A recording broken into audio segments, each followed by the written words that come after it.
Hey, welcome to Life Extension Live. Woo, we made it, Dr. Crystal. I'm Dr. Mike. Great to see everybody, and my co-host, Dr. Crystal Gossard. Today, we're going to be talking about, I think, what's on the minds of most people: a strong, vital. Yes, a strong, vibrant immune system. That is what we. Just so everybody knows, I'm having some connection issues, but that's okay. We'll work through this. Anyways, what we're talking about today is keeping your.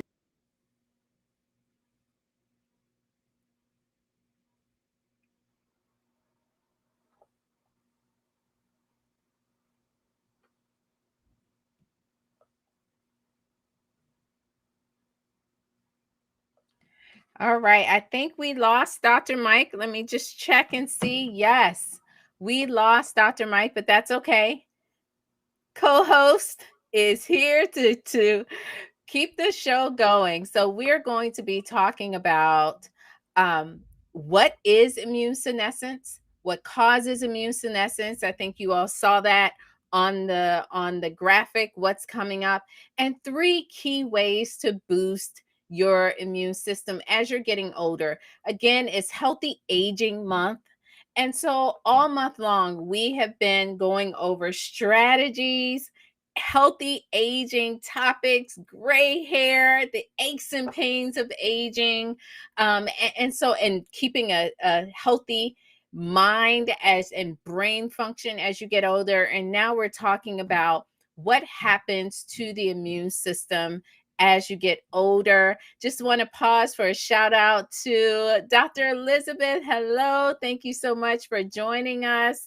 Elizabeth Warner, thank you for joining us. So, what is immune senescence? This is a term that describes what happens to your immune system, that immune system decline as you age. A common question that people ask is, what age does this happen? I'm in my 40s. Am I having, trouble with my immune system now? Or am I vulnerable? And really, this happens around the age of 60. Dr. Mike, you are back. I'm So back. we are I talking. don't know how long I'll be back for. Just everybody Okay. knows, but yeah. Yeah, well, it's storming here in South Florida. So, it's one of those things. But Listen, it's a live show. We do what we can. I have no idea where you're at in the yes, story. we're talking about immune senescence, the age that it starts. Are you vulnerable in your 40s? It really starts around age 60. However, one hallmark is the shrinking of the thymus gland, and we'll talk about that a little bit, but that happens a little bit earlier. But Dr. Mike, I know that you wanted to talk about some of the kind of the health impacts, like what's the manifestation of immune senescence? Right, because Dr. Crystal, we're in the medical field, you're specifically in the nutritional field, and I think sometimes we get lost in all that science a little bit. Yes. And listeners, by the way, audience watching, by the way, we have a nice list of what it means to go through immunosenescence or immune senescence, just an aging immune system. But when you look at that list, you're like, well, what does that mean to me? Right? Like, what does it mean that I'm losing or I have too many memory cells? Like, why is that even important to me? And so I think what I'd like to focus on, Dr. Crystal, are what are those things that people experience as they get older, the symptoms they may have that could indicate some of the science. Right. Yes. Right. So let's talk about that. I know you listed out, people over the 60s, you start to have immune issues. One of the things you mentioned is autoimmunity goes up. Yes. Autoimmunity increases, poor response to vaccines. Oh, that's a good one. Yes, poor response to vaccines, more susceptibility to malignancy, so cancer.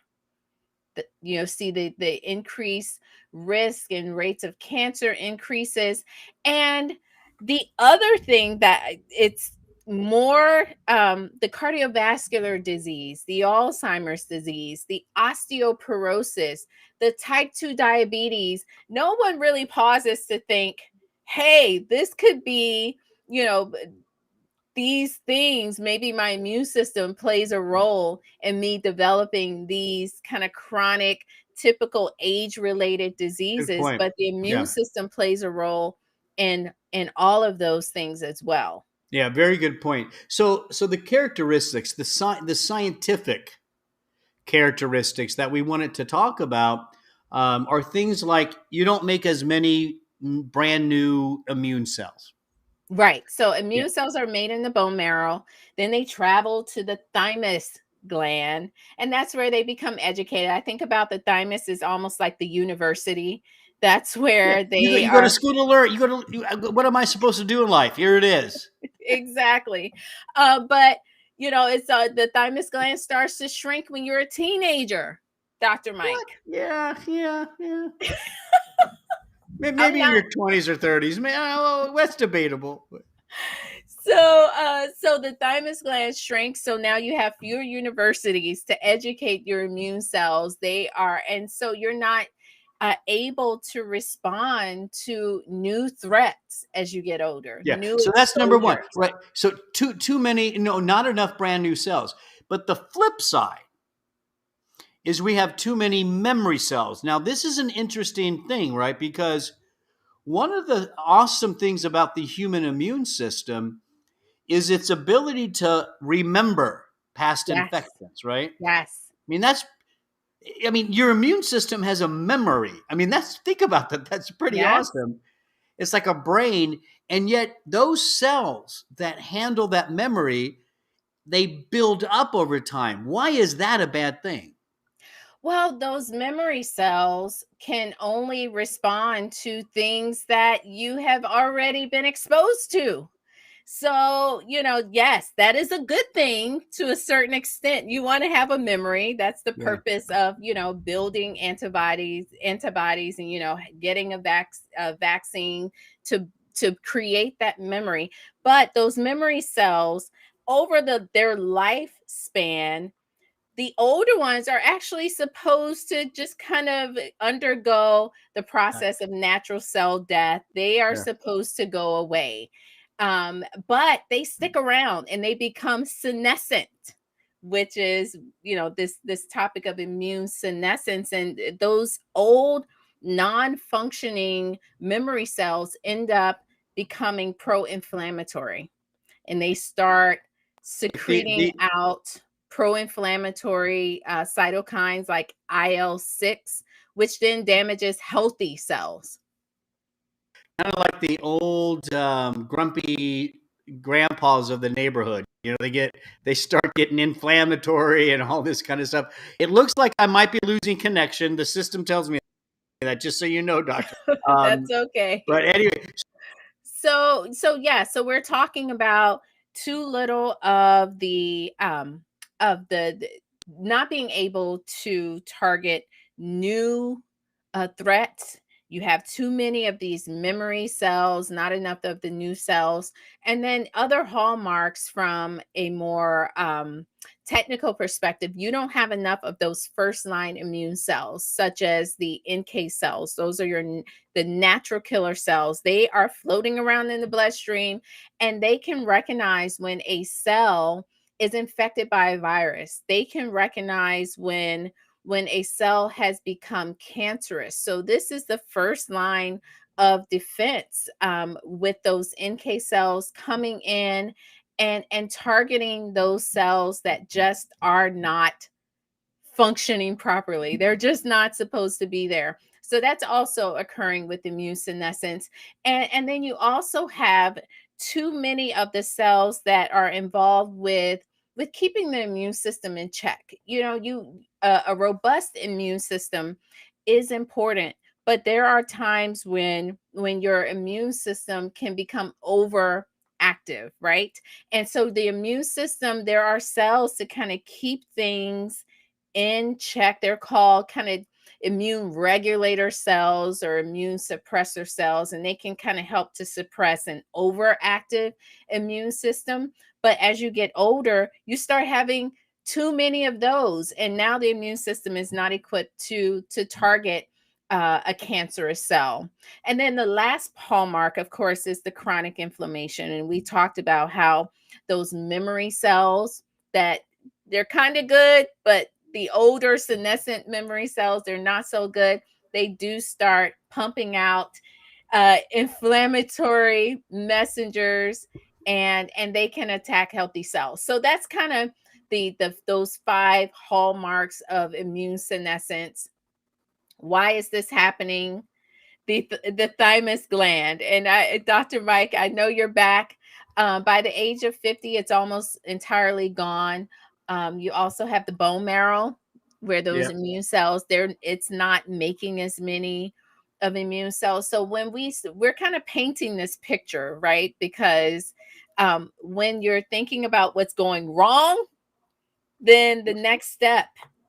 Yeah, and listen, isn't that important, right? Because when you Yes, understand the steps why something is going wrong, then we can target those steps.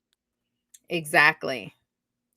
And so you also have um you know, I guess when we start looking at why, you also have a loss of beneficial microbes in your gut. It all comes somehow, all conversations come back to gut health, those beneficial microbes. You have less diversity. And why does this happen? And this kind of helps to us to get to our solution. We lose diversity when we are eating the sad American diet, that standard American diet. So this is the high fat foods, the fatty foods, um, overexposure to antibiotics. Every time you're sick, you just don't need an antibiotic for every sickness. If the common cold is a viral infection, antibiotics will not kill viruses. They are antibiotic, they kill bacteria. So, sometimes we ask the doctor and we feel like we're just not satisfied if we don't leave the doctor's office with the prescription. Just know that antibiotics, they kill the good and the bad. So now you have less diversity. Not being physically active can damage gut health. And so when you're looking at immune senescence, what's happening when you're getting older, you just have more of the bacteria in the gut that just kind of wreak havoc. They are producing more inflammation in the gut. And then the last thing that we want you to think about is um have do you deal with a chronic viral infection? So for example, do you have cold sores?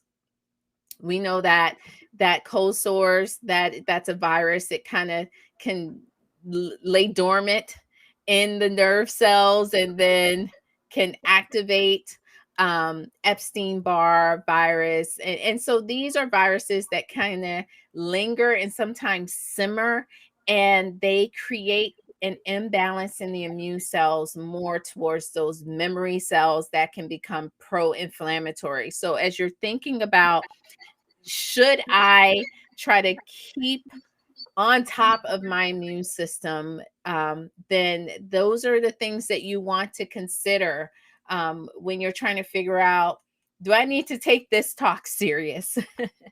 So our next, I guess that just to segue into the next part of our talk is all about ways to boost the immune system. So what can you do about it? And Dr. Mike, I see you, Dr. Mike. I think he is just, I don't know if it's storming in his area, but he's messaging me now. And I think that I'm just going to take it away. He may join us from his cell phone. Hopefully he will. But if not, we there's still a lot of good information here to share. So, we talked about, just to kind of those of you who may just be joining us, we talked about, immune senescence. What is it? The ages starts around 60. Some things that are involved with causing immune senescence, poor gut health, chronic infection. So, what are you going to do about it? The first step, one, is move.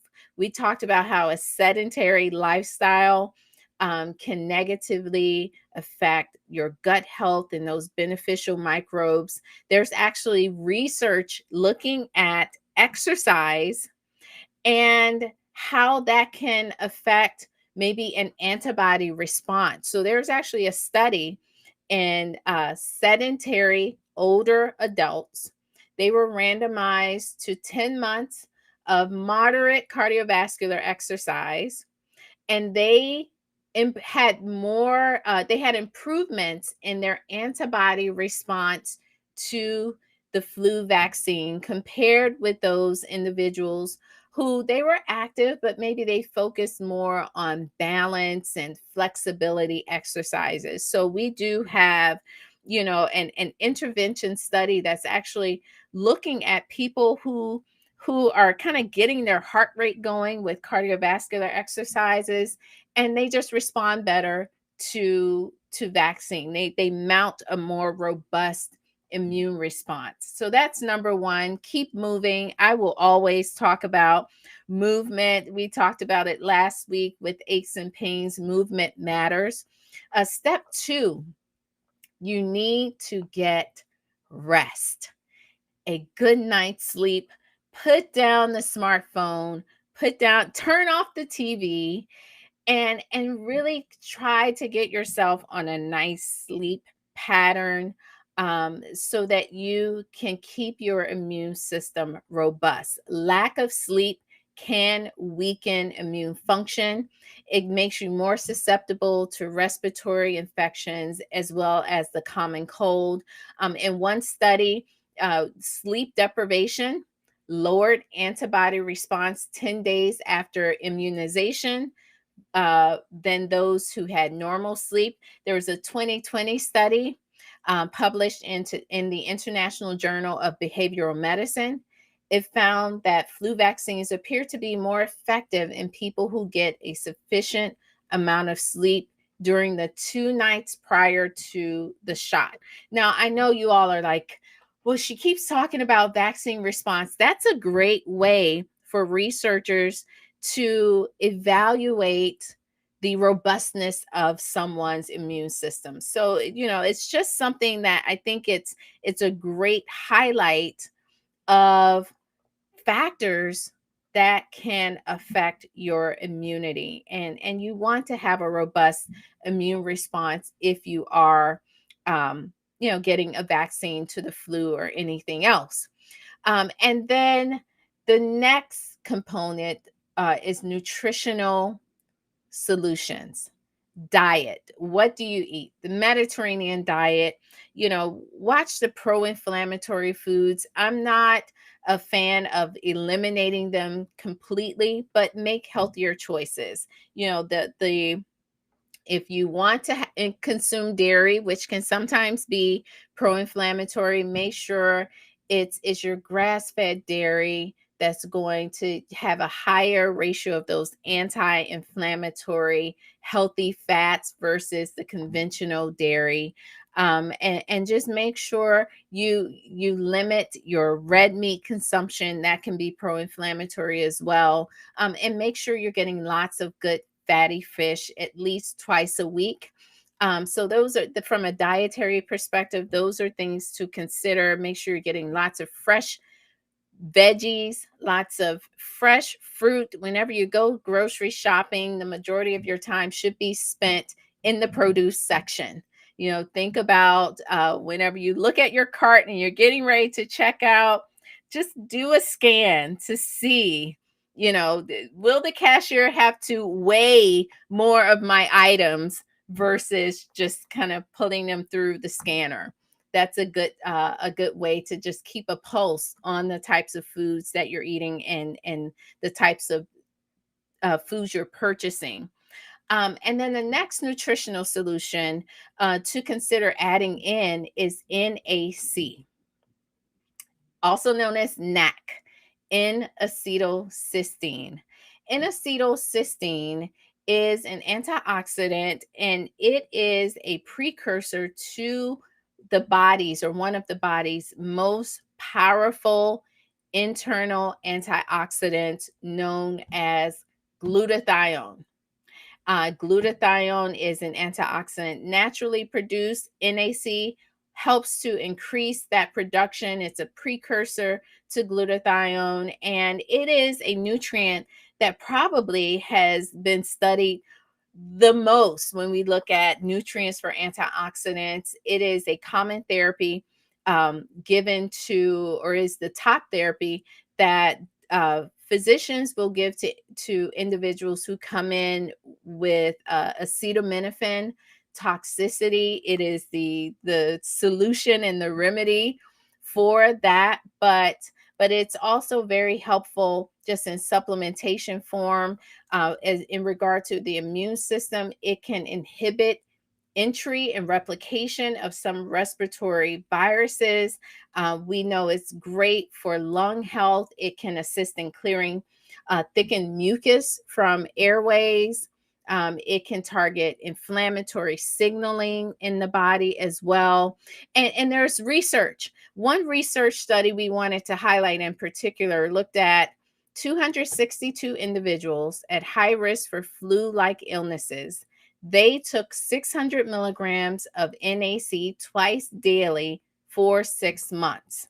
And what was so great that the researchers saw that NAC was able to protect against flu symptoms, especially during the winter season. So what you're seeing on the graphic of those who tested positive for influenza infections during the study, only 25% of the NAC group developed symptomatic illness compared to 79% in the placebo group. So this is a big point, because NAC, and this puts it into perspective, NAC may not stop you from becoming sick. It is not going to necessarily stop infection.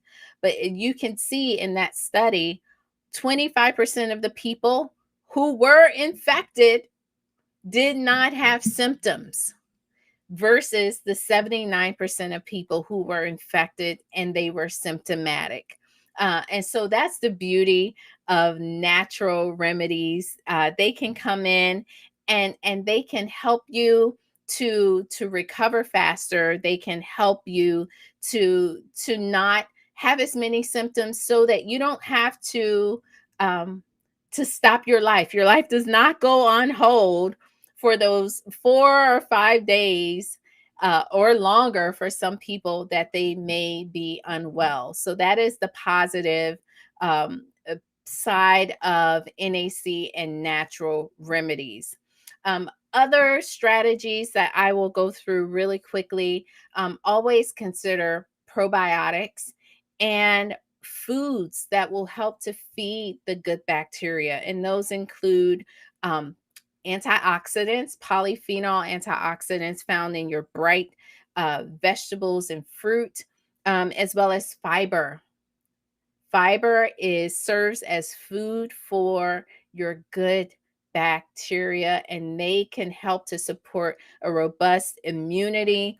We know that 70% of our immune system is in our gut, and probiotics are there, just helping to support and lead that beneficial immunity. Other things: mushrooms are very beneficial. Mushrooms contain beta glucans. Beta glucans can act as a prebiotic as well. Those are, again, is what's considered the food for your good bacteria. Other nutrients: sustanch. It's known as ginseng of the desert. Sustanch is a polyphenol, or contains polyphenol antioxidants in doses of about 100 to 210 milligrams per day. Can help with some of those hallmarks of immune senescence. So it can help to increase those first line defenders, help to decrease some of those senescent memory cells. Pu'er tea, I kind of think of this as a type of tea that's aged like fine wine. Pu'er, I'll spell it Pu-ER tea. It's a fermented black tea, but then it goes through an additional fermentation process that just helps to enhance and create beneficial antioxidants that can also help with some of those frontline immune cells. It can also help the function of your bone marrow, to help the bone marrow to make more immune cells so that you're more equipped to target a new threat. And the last nutrient is reishi mushroom. And I talked about mushrooms and how they contain beneficial beta glucans. Reishi mushroom is one that, Dr. Mike laughs at me. He thinks that it's gross. I think it's okay. There are reishi teas out there, and reishi mushroom is one to also consider adding in. It helps to boost those first line defenders like catalase, like SOD, first line antioxidants like catalase, SOD, glutathione. These are antioxidants that the body naturally produces to help the body deal with oxidative stress and free radicals. And so whenever you find nutrients that can help to increase those antioxidants, then you have winners. So that's your immune system in a nutshell. Immune senescence is something that that you shouldn't take lightly. It's beyond. I want you all to think beyond the common cold, think beyond the flu, think beyond like your typical infections, think about malignancies, think about cardiovascular disease. We need the immune system to come in and get that plaque out of our arteries.